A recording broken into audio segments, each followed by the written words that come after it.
네, 안녕하십니까. 부동산 범죄 파트를 맡아서 강의하는 윤현정입니다. 반갑습니다. 네, 두 번째로 이 강에서는 부동산 거래 단계별 리스크 요인을 먼저 살펴보도록 하겠습니다. 부동산 거래 단계별 리스크 요인 하면 많은 분들이 생소하다고 느낄 수 있는데요.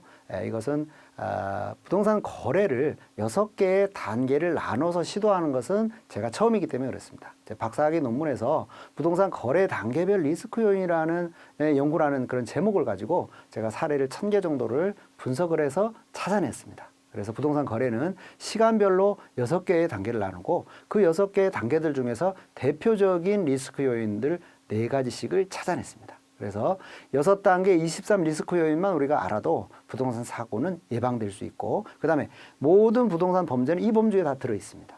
그래서 유능한 부동산 탐정이 되려면 바로 이 6단계 23 리스크 요인에 대해서만 잘 알아도 우리가 유능한 탐정이 될 수 있다라고 저는 생각합니다. 그래서 거기에 대한 내용을 먼저 살펴보겠습니다.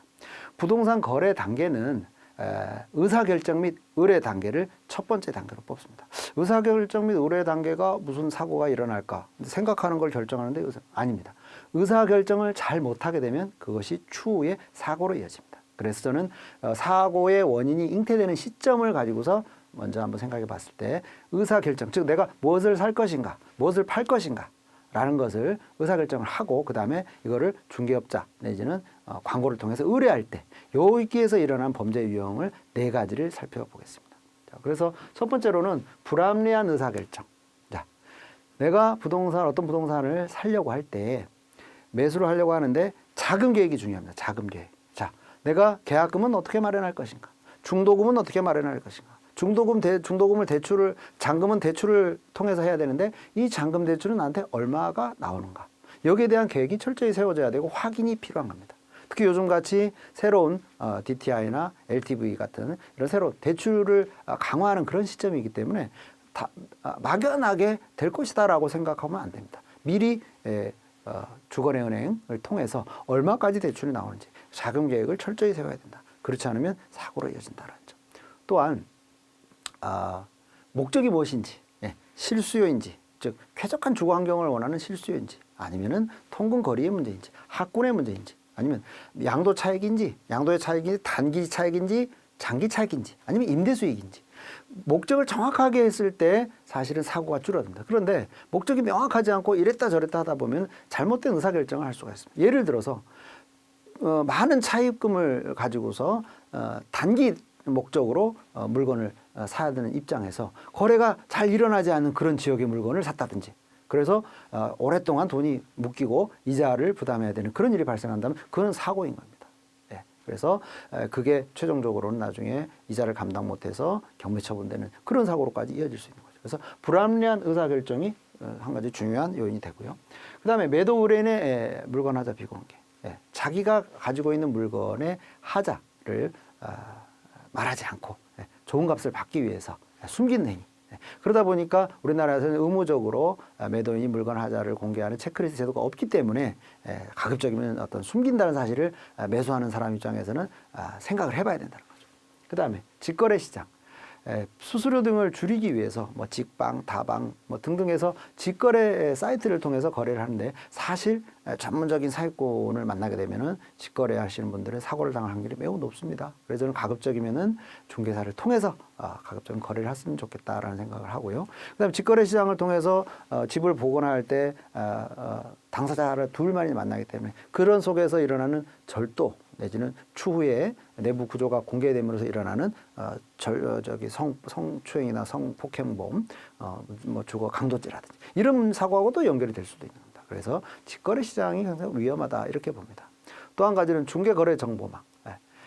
중개사들이 허위 가장 광고를 한다든지 아니면은 분양업자들이 허위 가장 광고를 한다든지 이렇게를 통해서 판단을 착오를 일으켜서 잘못된 의사결정을 하게 되는, 자, 이렇게 4가지의 요인을 위험한 요인 4가지를 뽑아봤고요.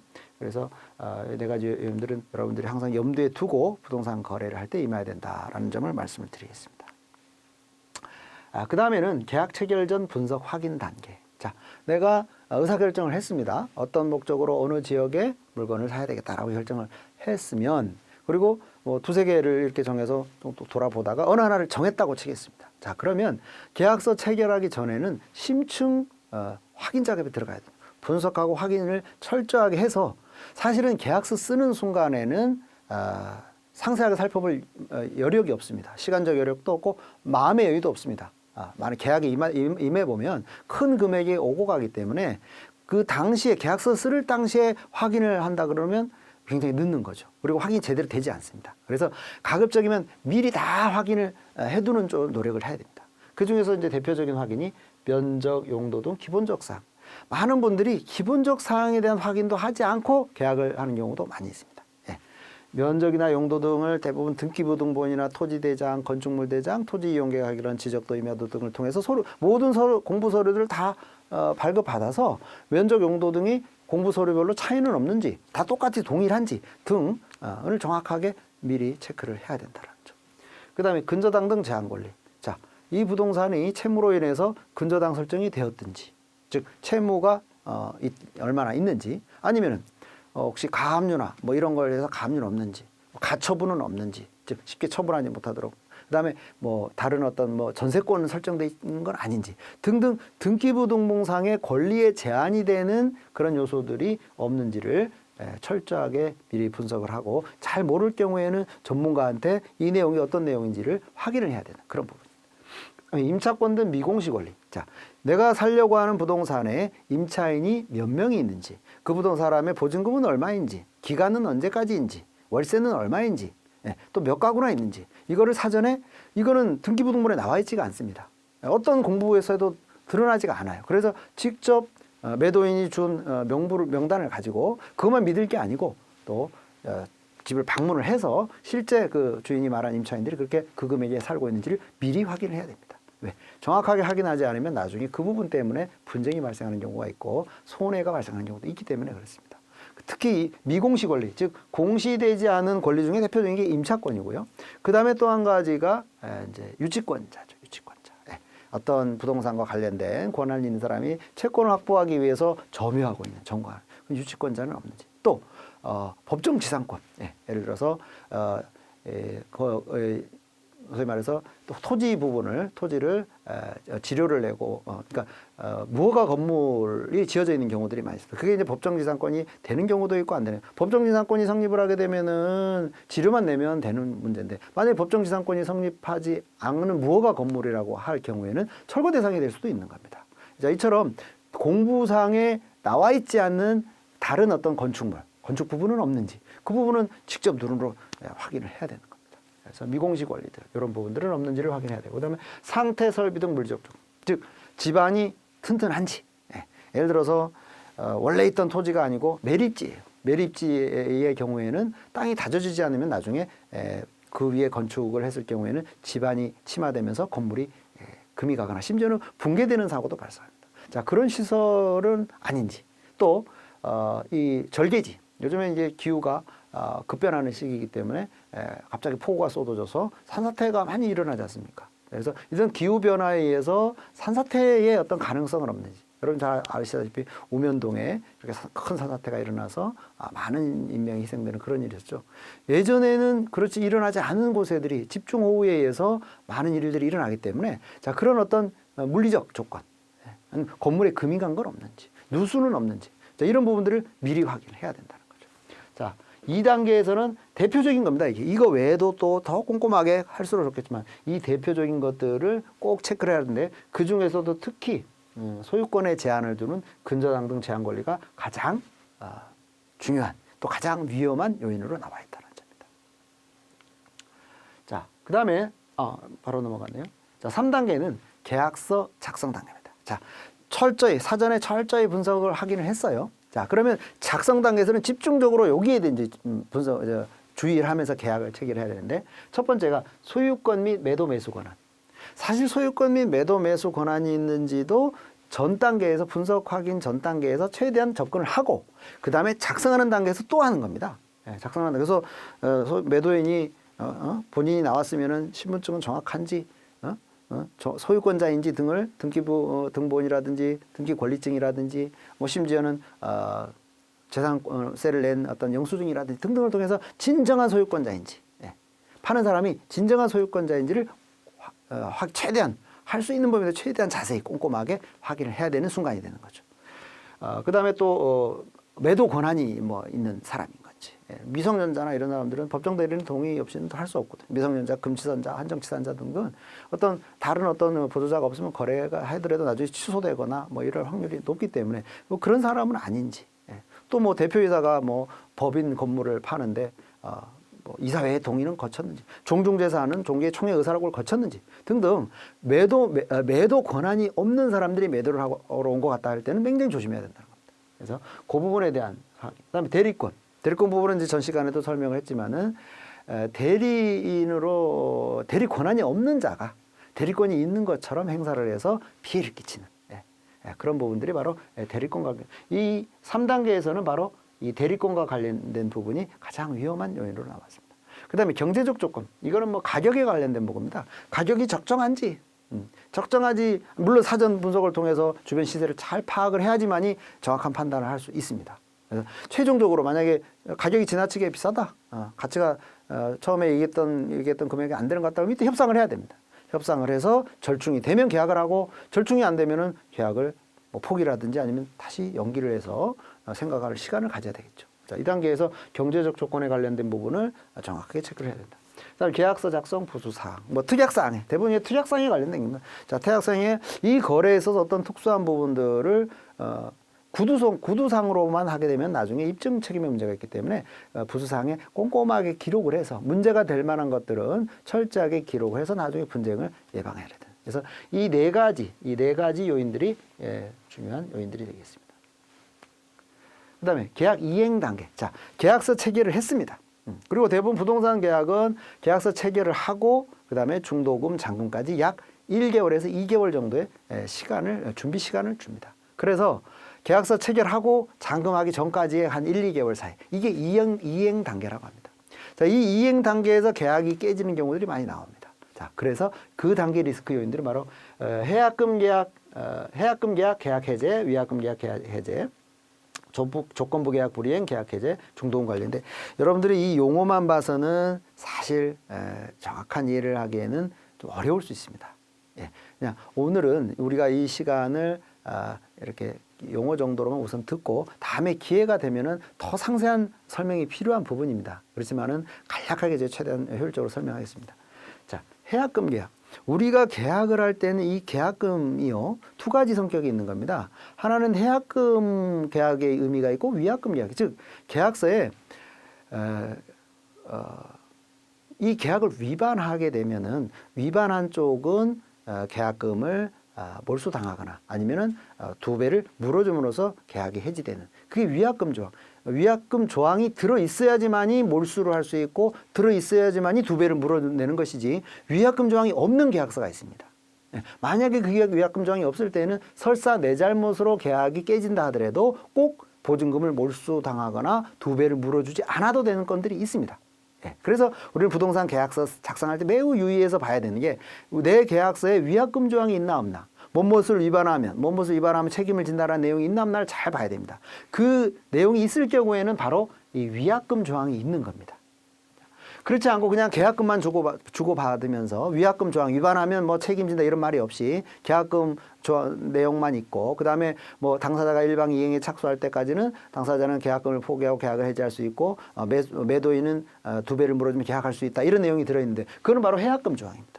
아까 위약금 조항하고 달라요. 위약금 조항은 위반하면 어떻게 한다, 위반하면 이렇게 된다 있고, 해약금 조항에는 당사자 일방 이행에 착수할 때까지는 자유로이 계약을 해지할 수 있는데, 어떻게? 계약금을 준 사람은 포기하고 계약금을 받은 사람은 2배를 물어줌으로써 당사자가 이행에 착수할 때까지, 즉 잔금을 치르거나 중도금까지는 계약금만 치른 상태에서는 자유롭게 계약을 해지할 수 있어요. 그 뜻입니다. 그게 해약금 조항의 내용입니다.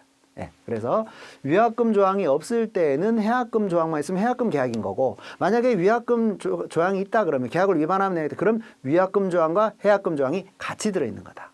조금 어려울 수 있겠지만은 일단 이런 정도로만 정리를 하겠습니다. 시간 관계상. 그다음에 조건부 계약 불이행. 예를 들어서 이 도로 진입 도로가 이거 너무 뭐 이렇게 좀 제대로 돼 있지 않아서 난 이거 살려면 진입 도로를 좀 이렇게 포장도 해주고 정확하게 정비해줘야 사겠다, 이런 조건부로 만약에 계약을 했다라고 치겠습니다.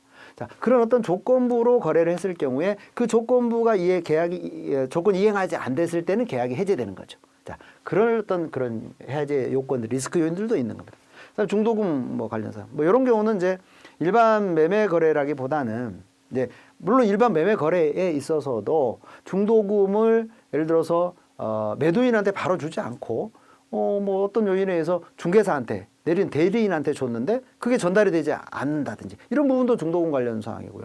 또 분양 계약을 했는데 분양업자가 원래는 매도자 통장으로 바로 가도록 해야 되는데 중간에 분양업자가 자기가 챙겨갖고 도망가는 경우도 있어요. 자, 그렇듯이 중도금에 관련돼서 약속이 잘 이행되지 않는다든지 전달이 되지 않는다든지 해서 발생하는 사고가 바로 중도금 관련 사고입니다.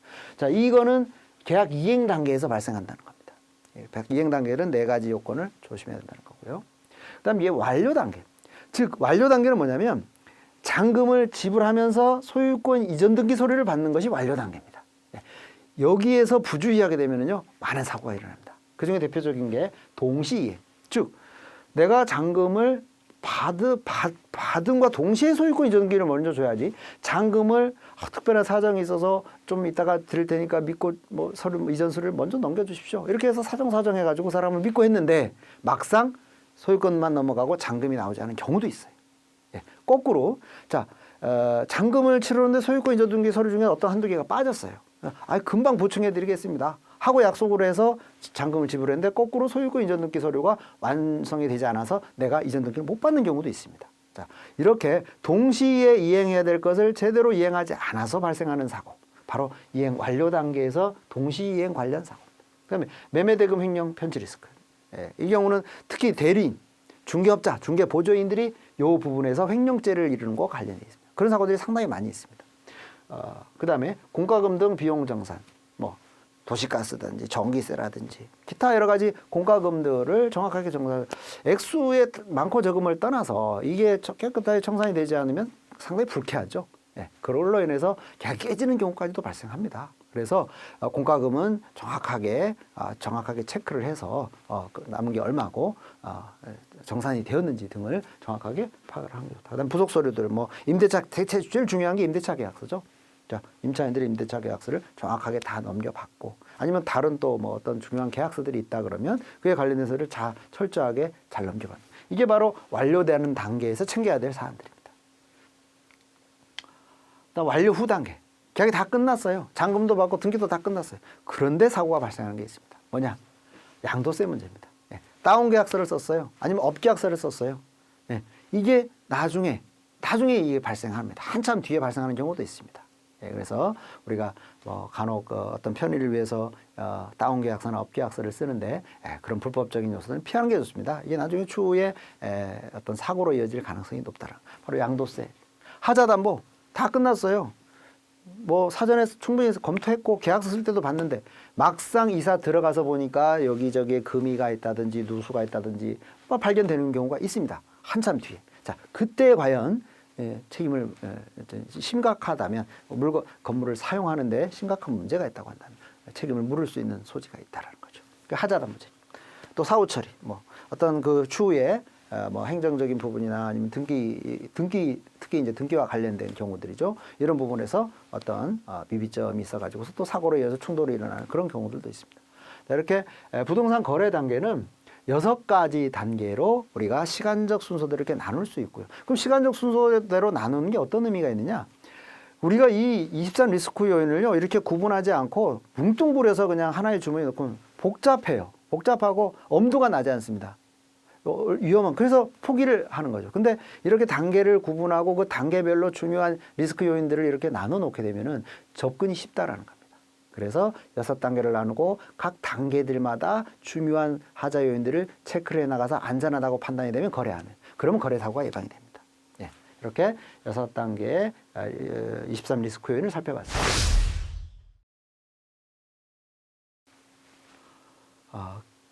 두 번째는요, 기획부동산 사례를 이제 탐정 쪽으로 점점 접근해 들어가는 거죠.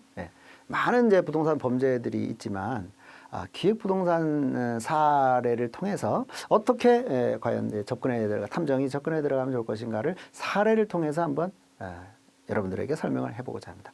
자, 기획부동산을 왜 선택을 했냐면 피해자들이 많습니다. 예, 많은 사람들이 피해를 당했지만 막상 그 피해 구제를 받지 못하는 경우가 많습니다. 예, 전문 사기꾼이기 때문에 자기가 처벌받지 않도록 사전에 많은 안전장치를 해두고 빠져나갈 구멍을 많이 만들어 두기 때문에 사실은 우리가 기획부동산의 피해를 당하고도 그 피해 구제를 받지 못하고 소가리를 하는 분들이 너무 많습니다. 그래서 자, 기획부동산이 어떤 식으로 사기를 치는지 거기에 대해서 여러분들이 잘 알고 계시면 혹시 추후에 여러분들이 탐정업을 하시게 되더라도 이러이런 형식으로 범죄를 진행했겠구나. 그러면 이러이런 증거자료를 수집해서 피해자한테, 의뢰인한테 피해를 구제받을 수 있는 방법을 알려줘야 되겠구나. 이런 판단이 설 수 있습니다. 그래서 탐정 방법과 겸해서 기획부동산의 범죄 수법들을 지금부터 설명을 좀 하도록 하겠습니다. 먼저 대부분의 일반적인 그런 유형 개요입니다. 대부분 거의 비슷해요. 전화로 권유를 받죠. 대부분 개발회사로부터 이제 전화를 통해서 권유를 받습니다. 좋은 부동산이 있다, 뭐 투자 가치가 있다, 뭐 돈을 많이 번다 해서 전화 통해서 텔레마케팅의 어떤 권유를 통해서 접근을 하게 들어오고 그래서 이제 설명이나 한번 들어볼까 하고 방문을 하죠. 그렇지만 방문을 했을 때는 그 방문자를 위해서 모든 세트가 이루어져 있다고 보시면 됩니다. 거기에 들어있는 모든 사람들이 특정한 목적을 가지고 배역을 가지고서 자리에 앉아있다고 보시면 됩니다. A 테이블, B 테이블, C 테이블, D 테이블 다 하나의 영화장 세트처럼 돼 있다 이렇게 생각하시면 됩니다. 그런데 거기에 이제 그런 위치들이 대부분 기획부동산의 위치들이 번화한 곳에 최고급으로 화려한 개발 도면을 가지고서 관련 기사라든지 연구 보고서라든지 이런 것들을 총동원해서 그다음에 이 설명하는 사람은 그 분야의 그 사람의 심리적인 요소까지 터득을 해서 가장 설득력 있는 용어로 자료들을 가지고 설득하기 때문에 보통 사람들은 거기에 안 넘어갈 수가 없습니다, 사실은. 그래서 방문을 하는 순간 여러분들은 수렁에 이미 빠져들었다 생각하시면 됩니다. 내가 아무리 이성적으로 판단을 하고 사고를 깊이 하더라도 그 사람들은 그런 것까지도 감안을 해서 접근을 하기 때문에 쉽게 빠져나오기가 어렵습니다. 근데 여기서 의사결정을 하고 계약을 체결하는 사람도 있어요. 그런데 조금 더 주의 깊은 사람들이 현장을 한번 가봐야지. 그래서 그런 사람들을 위해서 현장 답사 팀을 이제 운영을 합니다. 그래서 맨날 몇 시에 이제 버스에 태워서 이렇게 같이 이동을 하면서 현장을 방문을 하는데 그것도 현장 답사도 완벽한 시나리오에 의해서 차 안에서 탑승을 해서 중간에 누구를 태우고 또 둘러볼 때 토지가 해당 토지가 아니라 또 가장 입지가 좋은 토지를 둘러보고 그래서 현장을 답사한 이후에는 점점 더 빠져드는 겁니다. 완벽해요, 거의. 그래서 하나의 완벽한 시나리오가 가동되기 때문에 현장 답사하고 난 뒤에는 더 마음이 굳어지는 거죠. 그래서 답사하고 오는 길에 내지는 답사 끝나고 사무실에 와서 계약이 체결된 경우들이 태반입니다. 현장 답사까지 갔다 와서 계약 체결 안 하는 경우는 거의 없다고 봅니다. 현장 답사까지 갔다 오면 거의 100% 계약을 한다라고 합니다. 그래서 그런데 이렇게 해서 갔다 와서 계약을 체결했는데 체결한 이후에 이제 부부가 의논을 해서 계약을 체결하면은 사실은 또 중간에 이런 위험을 체크를 하는데 대부분이 의사결정이 순간적으로 진행되기 때문에 계약 체결부터 해놓고 계약금부터 보내놓고 추후에 배우자나 주변 분들과 상의하는 경우가 많아요. 그런데 다른 배우자나 다른 주변 사람들은 이성적으로 이 물건을 보는 사람들이 많습니다. 그러다 보니까 추후에 위험 요소를 발견하고 뭔가 이상하다, 뭔가 잘못된 것 같다고 해서 계약을 해지를 하려고 들면 계약 해지에 응해주지 않고 이때부터 이제 피해자는 과연 이게 잘 되겠지 개발이 뭐 이렇게 기대를 하기도 하고 또 구제를 이게 하기 위해서 어떤 법적인 절차를 밟지만 그게 막상 목적한 바대로 피해 구제가 빨리 이루어지지 않는 그래서 이런 단계에서 의뢰인들이 아무래도 심정적으로 이거 확실하다 내가 사기를 당한 것 같다 그런데 이거를 빨리 회복하고 싶다 저는 이럴 때 부동산 탐정의 역할이 필요하고 그 부분에서 피해자의 피해 구제를 빨리 하는 데 도움이 줄 수 있지 않을까라는 생각을 해봅니다. 자, 그러면 이제 어떤 이제 피해자가 왔다로 가정을 하겠습니다. 자, 피해자가 오면 항상 이 대화는 기록을 하면서 해도 되지만 일단은 놓칠 수 있기 때문에 녹취를 하면서 양해 하에 내가 지금 이게 정확한 사건 파악을 위해서 녹음을 하겠다. 양해 하에 녹음을 하면서 면담을 진행을 하고요. 그 다음에 미리 얘기를 해서 관련 계약서라든지 영수증이랑 각종 서류들을 가져오게 만듭니다. 그래서 가져오게 하고 그 다음에 용역 계약서를 체결해야죠. 계약서를 체결하지 않고 일을 하게 되면 추후에 나중에 이제 수수료를 받지 못하는 그런 문제들이 발생할 수 있기 때문에 자, 이렇게 의뢰인 면담을 하고 자, 그 다음에는 의뢰인의 진술 녹취 자료와 의뢰인이 가져온 자료를 잘 정리를 하고요. 그 다음에 그 해당 부동산의 관련 공부 서류를 다 떼야 됩니다. 공부 서류를 최대한 서류를 최대한 확보해야 되는데 기본적인 게 등기부등본, 토지대장, 건축물대장, 토지이행 관련 지적도. 자, 이런 것들도 많이들 잘 알고 계시지만 또 이걸 어디에서 떼는 게 가장 효율적인지 그런 부분을 제가 간략하지만 여러분들 잘 아실 수도 있지만 그래도 한번 모르는 분들을 소개를 하게 되겠습니다. 제가 보기에는 온나라 부동산 포털이라고 해서 LH공사에서 만든 그 사이트가 있는데요. 자, 여기가 토지 건물 기본 정보 해가지고 번지수만 입력을 하면 토지와 건물의 기본적인 정보들, 그러니까 토지대장, 건축물대장, 토지이용 계획, 권리, 등기부 권리문 빼고 통합적으로 돼 있다고 보시면 됩니다. 그래서 무료로 발급받아 볼 수 있기 때문에 이 온라인 부동산 온나라를 잘 이용을 하시고요. 그 다음에 정부24라고 해가지고 이제 거기에 들어간 민원24에 토지대장이나 지적도를 무료로 이렇게 뗄 수 있습니다. 주소만 알면. 그래서 확보를 하시고. 그다음에 법원 인터넷 등기소. 법원 이제 검색을 통해서 인터넷 등기소를 찾아가서 등기부 등본을 발급받지 마시고 비용이 좀 차이가 납니다. 열람 많이 이용을 하게 되면은 이것도 건수에 따라서 꽤 비용이 발생하기 때문에 열람으로 들어가셔서 발급 말고 열람으로 들어가셔서 여기는 무료가 아니고 유료입니다. 700원은 이제 발급 받으시면 되고요. 자, 이렇게 해서 기본적인 공부 서류를 확보를 하시고 그 다음에 이 부동산은 제일 중요한 게 정확한 대상의 확정입니다. 이 사건 부동산이 주소가 이렇게 돼 있는데 이게 정확하게 지적도상 어디에 위치해 있는지 정확한 위치를 찾는 거 현장에 가서 정확한 부동산 위치를 찾는 게 매우 중요합니다. 그래서 그 중에서 저는 다음에서 제공하는 그 지도 사이트가 좀 편하고 잘 돼 있는 것 같아요. 그래서 저는 이걸 추천을 해드리고 싶습니다. 여기에는 그 어떤 기능들을 보게 되면은 위성 사진, 즉 공중에서 내려다보는 이제 그 사진에다가 지적 모양을 같이 제공을 해줍니다.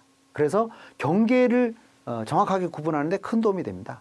그래서 다음 지도에 있는 위성 사진에서 지형도를 표시된 그 부분을 출력을 해두시는 게 좋고요. 그다음에 거기다가 이제 또 그 각 주변 번지들까지 지적 편집도라는 버튼이 있어요. 거기에서 그걸 위성 지도를 놓고 이걸 편집을 하게 되면은 거기에 이제 각 주변 필지들까지 같이 표시를 해줍니다. 그다음에 또 로드뷰라고 해가지고 요즘에는 이 차들이 다 지도 서비스 제공업체 차들이 쭉 도로를 다니면서 도로 주변을 촬영을 해둔 자료들이 있습니다. 그러면은 현장에 가지 않고도 마치 현장에 갔다 온 것과 같은 효과를 누릴 수 있는 그런 로드뷰가 잘 되어 있습니다. 그래서 이 다음 지도를 통해서 이 기능들만 잘 활용을 하셔도 부동산 위치를 특정하고 대상을 특정하는 데 많은 도움이 될 것입니다. 그 다음에 이제 V월드라고 해가지고 V월드 사이트에 이제 들어가 보시면은 이 어떤 건물이 있어요. 그러면 그 건물에 이제 3D로 이게 제작이 돼 있어가지고 건물에 올라가서 주변을 다 둘러볼 수 있습니다. 즉 현장을 가지 않고도 옥상에 마우스를 이제 옥상에 올라가는 그 위치를 클릭을 하게 되면 주변을 둘러볼 수 있습니다. 대단한 기능입니다. 그렇게 해서 웬만한 건물 그다음에 어떤 중요한 관공서 건물이나 아니면 지하철역이나 이런 것들은요 내부까지도 들어가서 마치 현장을 가서 둘러보는 것처럼 이렇게 돼 있습니다. 그래서 대단한 IT 기술이 이제 부동산에도 이제 우리가 활용을 할 수 있는데 V월드라는 사이트를 여러분들께서 잘 활용하시면 좋겠습니다. 자, 이렇게 해서 의뢰인의 진술, 의뢰인이 가지고 온 자료, 그다음에 공부 서류, 그다음에 이런 지도들 이런 걸 다 통해 가지고 사건을 개요를 파악하는 게 중요합니다. 개요도를 사건 개요도를 만들어야 되죠. 자, 매도인이 누군지, 매수인은 누군지, 이거는 개발업자는 또 누군지, 현장 납사 안내자는 누군지 하나의 도표식으로 이렇게 도표식으로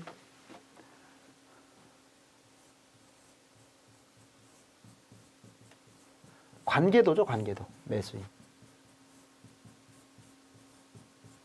만약에 중개인이 있으면 뭐 중개인, 뭐 A, 중개인, 뭐 여기에 뭐 또 B, 보조자 등등 중개와 관련된 사람들. 또 매도인 측에서도 뭐 여기에서 뭐 아까 뭐 기획부동산 회사들 같으면은 처음에 뭐 소개한 사람이 있을 것이고, 그 다음에 브리핑을 한 사람이 있을 것이고, 그 다음에 또 현장 답사를 한 사람도 있을 것이고, 그 다음에 이 회사의 최종적으로 뭐 대표라는 사람도 있을 것이고, 그 다음에 또 뭐 회장이라는 사람도 있을 것이고, 또 실소유주가 따로 있는 경우도 있겠죠.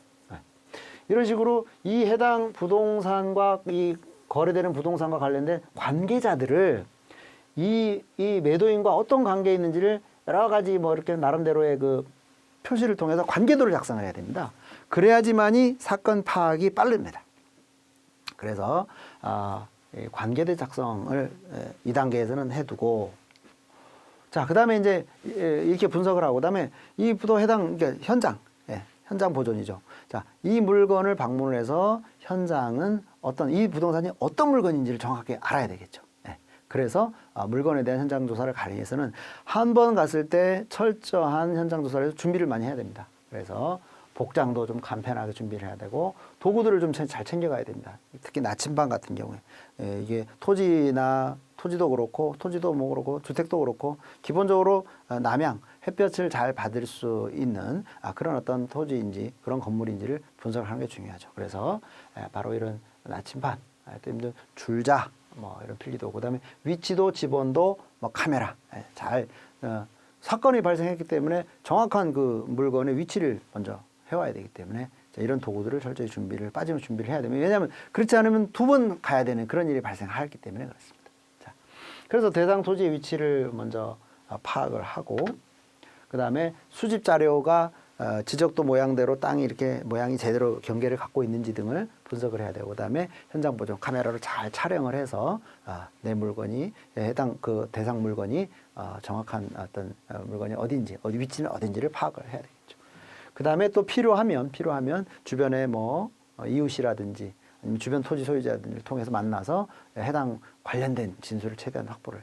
그러니까 현장 조사를 가서는 바로 이와 같은 5가지의 사항을 충실히 이용을 하는 게 중요하겠습니다.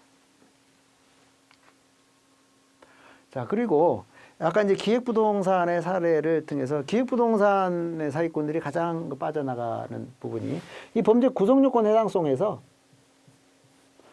고의가 없다라는 걸로 빠져나갑니다. 나는 이거는 내가 열심히 개발 사업을 통해서 사업을 열심히 하려고 한 거지, 내가 이 사람 돈을 편취하려는 그런 나쁜 의도는 없었다, 이렇게 대부분 주장을 합니다. 그래서 참 이 부분이 모호해가지고 의외로 이게 범죄 성립이 잘 안 돼서, 이 범죄 구성요건 해당이 안 돼서 풀려나는 사례도 상당히 많습니다. 그러니까 지능범들이 그런 부분을 법을 잘 알고 피해 나가는 그런 방법들을 계속 연구를 해요. 그래서 그 부분의 것들이 많이 있는 게 바로 이 고의성 부분, 부동산 사기죄에서 고의 부분을 많이 공략을 합니다. 그런데 점차 이 법 쪽에 이제 이 경찰, 검찰에서도 점점 더 고의를 인정하는 범위가 넓어져 가고 있습니다. 즉 뭐냐? 진짜 개발할 의사가 있느냐 없느냐, 있었느냐 없었느냐. 즉 기획부동산이 이 토지를 사들여서 이거를 멋있게 투자 가치를 높여서 분할을 해서 수익을 올릴 수 있도록 팔려고 하는 고의가 아니고 그냥 단순히 돈만 편취하려고 했는지를 따지는데, 바로 개발할 실제 의사가 있고 개발을 시도했는지를 먼저 이제 만약에 그 부분이 개발할 의사가 없이, 개발을 하기 위해서는 여러 가지 그 행정 절차를 진행해야 되고 그 흐름이 있거든요. 근데 그거를 제대로 이행하지 않았을 경우에는 개발 의사가 없다가, 없이도 만약에 뭐 돈을 받았다, 그러면 바로 사기죄 고의가 성립되는 거거든요. 그래서 개발 의사가 있는지 없는지, 심지어는요 개발 능력, 의사가 좋아, 의사까지는 인정하겠어. 내가 정말, 근데 이 사람은 한 번도 개발 사업을 해본 사람이 아니에요.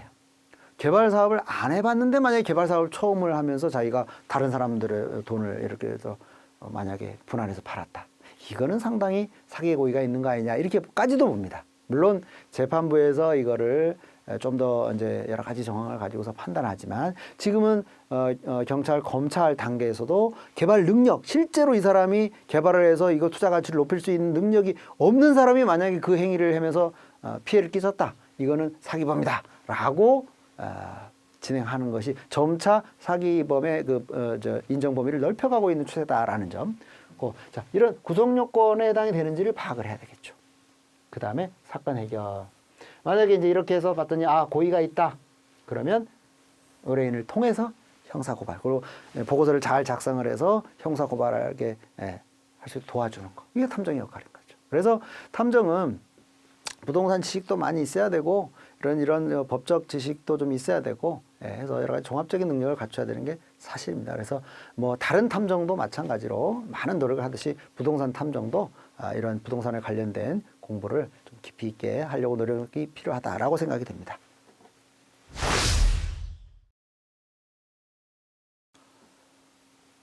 자, 이번에는 부동산 사고 절차를 앞전에 기획부동산 사고를 통해서도 살펴봤지만 조금 더 한번 좀 정리를 디테일하게 해보면 부동산 사고 조사를 하는 절차를 이렇게 좀 조금 더 잘 정리를 한번 해봤습니다. 먼저 사고가 발생을 했어요. 자, 그러면 당사자 진술을 듣습니다. 초동수사, 기초수사라고 볼 수 있고요. 관련 서류를 출력받고 다 합니다. 그 다음에 관계도를 작성을 하죠. 관계도는 권리관계도 파악을 하고 관련자를 특정하고 자금 흐름도 분석하고 국제행위 분석을 합니다. 이렇게 해서 이렇게 관계도를 만든 이후에는 현장에 가서 그 서류를 확인하고 다시 한번 현장과 서류들과의 어떤 관계를 한번 살펴보는 거죠. 정확한 위치 파악도 하고 탐문 파악도 하고.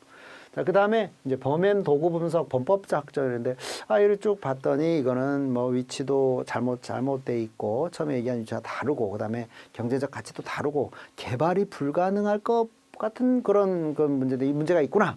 자, 그러면 이 범죄자가 이 관계도 속에서, 아까 여러 관계도 속에서 이 사람은 어떤 역할을 해서 이건 전문 집단의 어떤 그런 범위를 갖고 있다. 자, 그래서 요 단계에서는 바로 범법자를 확정을 하고 또 혹시 뭐 이제 기획부동산 말고 다른 부동산이라면은 문서 위변조가 없는지 뭐 이런 부분들을 2단계에서 살펴보는 거죠. 네. 자, 이렇게 해서 문서 인양이 진위도 파악을 하고 그다음에 또 범법자가 확정이 됐으면은 어디에 있는지 파악을 해야 되겠죠. 2단계에서 그다음에 미행도 하고 추적을 통해서 용의자를 확보를 해두는 작업을 2단계에서 하는 거고. 자, 그리고 적용법규를 파악을 해서 이제 뭐 어떤 법조항으로 처벌받을 수 있는 건지를 살펴보고 그 다음에 그 처벌받는 구성 요건에 해당이 되는지를 살펴보고 자, 이렇게 해서 쭉 살펴봤더니 범죄 구성 요건에 해당해 처벌할 수 있겠다라고 판단이 되면 관련 기록을 정리를 하고 보고서를 작성을 해서 의뢰인한테 주고 의뢰인은 이를 토대로 해서 형사고발을 하는 그런 절차를 살펴보겠습니다. 자, 문제를 통해서 우리가 공부했던 내용을 복습을 해보도록 하겠습니다. 첫 번째 문제는 부동산 거래 6단계를 순서대로 올바르게 나열한 것은 보면은 바로 정답을 통해서 보도록 하겠습니다. 자, 아까 제가 강의할 때 그랬죠. 의사결정 및 의뢰 제일 첫 번째 중요하다. 그 다음에 분석하고 확인하고 그 다음에 계약서를 작성을 하고 그 다음에 이행을 하고 그다음에 완료를 하고 완료. 이렇게 6단계가 뭐 순서대로 이렇게 쭉 흐름이 있습니다. 그래서 뭐 어려운 문제는 아닙니다. 그래서 최소한 여러분들이 이렇게 각 단계를 6단계로 나누어서 살펴본다라는 점을 다시 한번 각인시키기 위해서 문제를 출제를 했습니다. 그 다음에 현장 조사 시 준비물이나 조사 내용이 아닌 것은 바로 보겠습니다. 자, 준비물은 나침반, 위치도, 지번도, 카메라 등이죠. 그렇죠? 자, 건축물 등 토지당 특기부 등 보는 공부 서류를 열람한다. 현장 조사를 가기 전에 열람해야죠. 현장 조사 갈 때 이 열람하는 거 아니죠. 미리 해본다는 게 틀린 거죠. 그 다음에 현장에 가서는 부동산의 정확한 위치를 파악한다든지 탐문조사 이런 행위들이 필요하죠. 자, 문제 3번. 부동산 사고 조사 절차를 순서대로 올바르게 나열한 것은 좀 전에 살펴봤기 때문에 바로 들어가겠습니다. 자, 사고가 발생을 하면 당사자 직수를 확보하고 그다음에 현장 조사를 하고 구성요건 해당사항을 검토하고 그다음에 보고서를 작성한다. 이런 기본적인 내용들을 우리가 문제를 통해서 한번 복습을 해봤습니다.